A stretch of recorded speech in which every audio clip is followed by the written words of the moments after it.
3 ways for you to connect with people on LinkedIn that are probably going to get you a better response rate. I'm Greg. I'm the Introverted Networker. And today I want to talk about 3 different ways you can connect with people on LinkedIn or reach back out to people on LinkedIn that might give you a better shot at getting a response. One of the things that people tell me when they respond to my newsletter, when they subscribe to my newsletter, and I ask them, what's your biggest challenge, is they say they often don't know what to say when they're reaching out to people on LinkedIn. And I talked a little bit about this last week in the newsletter when I was talking about networking scripts. The networking script I gave everybody for connecting with people on LinkedIn was if you were going to connect with people you already know, which is what I always talk about. I'm almost always going to say you should start with people you already know and start your networking there, as opposed to sending a cold email or cold LinkedIn message or cold connection request. The reason why I say that is, number one, you're going to get a better response. And number two, it's going to be more comfortable, less awkward. You're going to have a better chance at having a networking conversation that turns into you getting introduced to somebody new.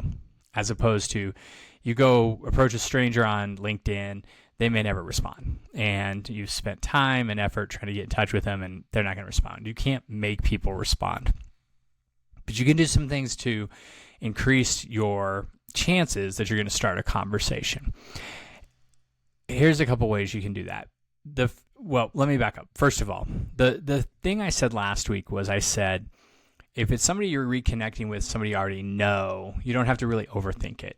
You can connect with that. You can go to that person's profile. You can click message on LinkedIn and you can send them a message and say, hey, it's been a while since we were in touch.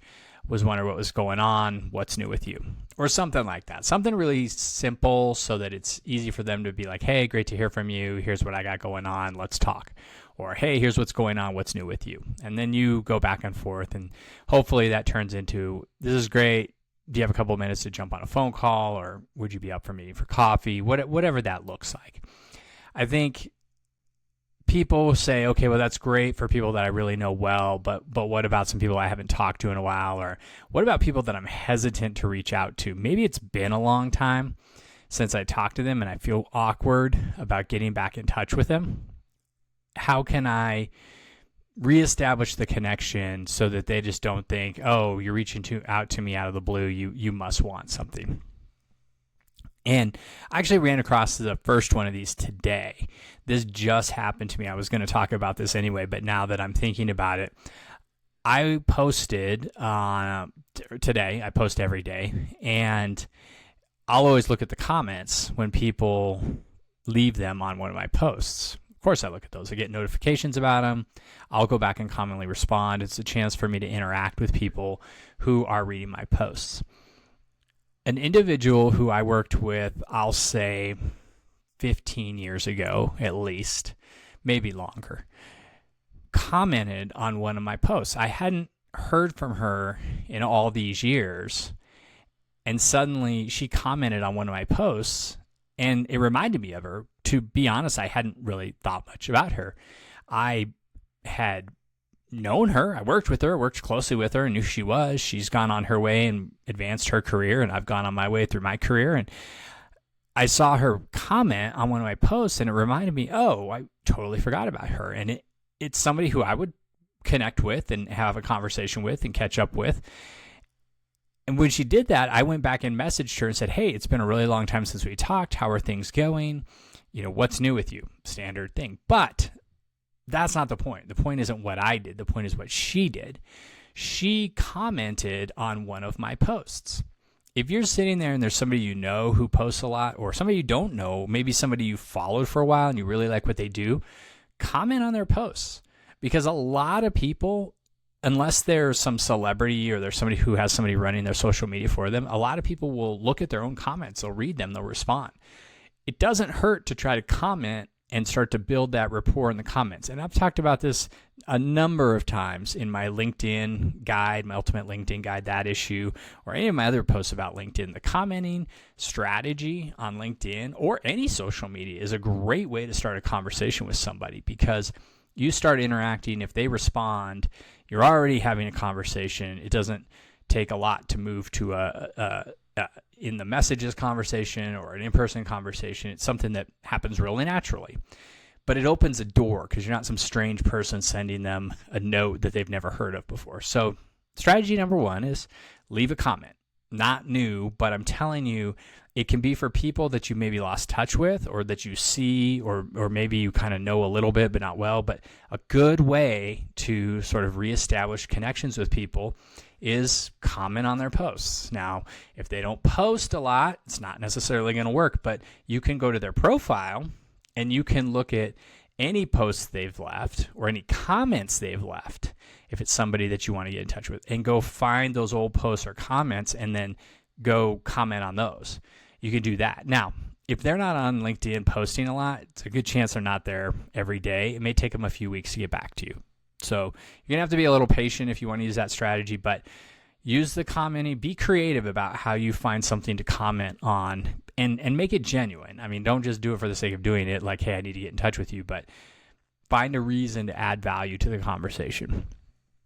That's number one. And that's something you can do easily. You can do it any time of the day. It doesn't have to be a lot, but just doing it a little bit, you'll probably start some conversations. Number one. Number two is LinkedIn has a new feature, and it's at the top of your profile. And there, at the top, there's some icons up there that says network, messages, notifications, jobs. There's a number of icons at the very top of the screen. When you normally go to the network one, that shows you people who have either accepted your connection request or who have sent you connection requests and they want to connect with you. Normally, that's what most people think about it. But now, if you go to the top of that and click My Network, you'll see you'll see a tab that's basically like Connect or Get Back in Touch. It's something that they've put in there so that it highlights people's activity. So there's two tabs as of this recording: Grow and Catch Up. And Grow is for people who have sent you invitations or who have accepted yours. But Catch Up is a tab that will show you people's job changes that you're connected with, birthdays, and work anniversaries. Okay, so how do you use this? Well, if you clicked on the job changes and you look at people's job changes, you might find somebody you know that you feel comfortable congratulating on their new role. Now, you could always see this in the feeds, but if you missed somebody's update, you couldn't go back. You wouldn't know. So you want to look at this and say, I know this person well enough to feel comfortable to congratulate them. You may have some people in your network you don't really know, so maybe you don't want to do that. But people you know well enough, you're going to want to go in there, and if they change jobs, and it was recently, go back in and congratulate them on their job change. And if they say, hey, thanks, you can start the conversation and catch up. Also on there is work anniversaries. So sometimes people pass a work anniversary, and you can go tell them congratulations for that. You just want to be smart about this. And when I say be smart about this, some people have jobs on their profile that are, they were a consultant or they work for themselves or they have companies on there. I have them on mine. I have places that I kind of do work every once in a while on there. So it says I still work there. And it may say I've been working there 10 years, but I don't really work there much. It's kind of so what I'm saying is when you see that work anniversary, go look at their profile and make sure that looks like it's their primary job. And then you go back and congratulate them for that anniversary. And when you do that, they go, hey, thanks. And you go, hey, how's things going? You start up the conversation. So people will get these notifications, and then it's not like you sending a random message. So you send them, you congratulate them. They see that, they go that thanks, and you start the conversation. So that's the catch up function in LinkedIn. It's at the top again where it says My Network. You click on that, click catch up, and you can find some opportunities, some reasons to reach out to people and maybe connect with them and get reconnected. So that's number two. The third one, and this is the sort of most underutilized, but I think one of the most valuable ways to reconnect with people because it accomplishes a lot of things. And this is leaving LinkedIn recommendations. I've talked about this way back in some previous episodes. where you use LinkedIn recommendations to get back in touch with people. It's a great way to use LinkedIn and again to get back in touch with them. I talked about this back in issue 12 of my newsletter, and it was all about how to use recommendations. So as a recap, what happens when you're on LinkedIn, you can find somebody you know and give them a recommendation. You go down to the recommendation tab or that recommendation section and leave them a recommendation. And you want to leave a good recommendation. So a good recommendation is how you know the person, what work you did together or what they worked on, and like why they're such a great person to work with. You don't have to make it long. Don't make it long. Actually, make it like 3 sections like that. 1 sentence or 2 sentences. Be brief, but make it high value, because nobody's going to read like a really long recommendation on somebody's profile. And so once you give a recommendation, that notifies the individual that you gave them a recommendation. So they're going to get a notification or an email that says, Greg left you a recommendation, and they're going to go back on LinkedIn. They're going to see what a great recommendation you left them, and they're going to be like, that's really nice of you. I didn't ask for it. You left it, and they're going to say thanks. Usually they'll send you a message that says thanks. And you say, great, no problem. I just was thinking of you. I wanted to kind of get back in touch. Thought, I would highlight what I thought of you. And so, what's going on with you? And then you start the conversation. So you've done a couple things. You've connected with them for a reason. You gave them something, which was a recommendation, which is valuable to them, and you've opened the door to have more of a conversation. So it's one of those things that it kind of checks a lot of the boxes on some of the networking stuff we talk about. And not enough people do this. I think if you're somebody who really does this, you're going to stand out. It can't possibly be a bad thing, unless for whatever reason the person you're sending it to doesn't like you. But I can't imagine you're going to send them a recommendation if you didn't get along with the person. So all this stuff, you got to be genuine. You can't just be fake about it. You can't make up stuff. You can't just do it for the sake of doing it in networking. If that's what you're going to do, people are going to see through it. It's not going to work for you. But be genuine with the people you know.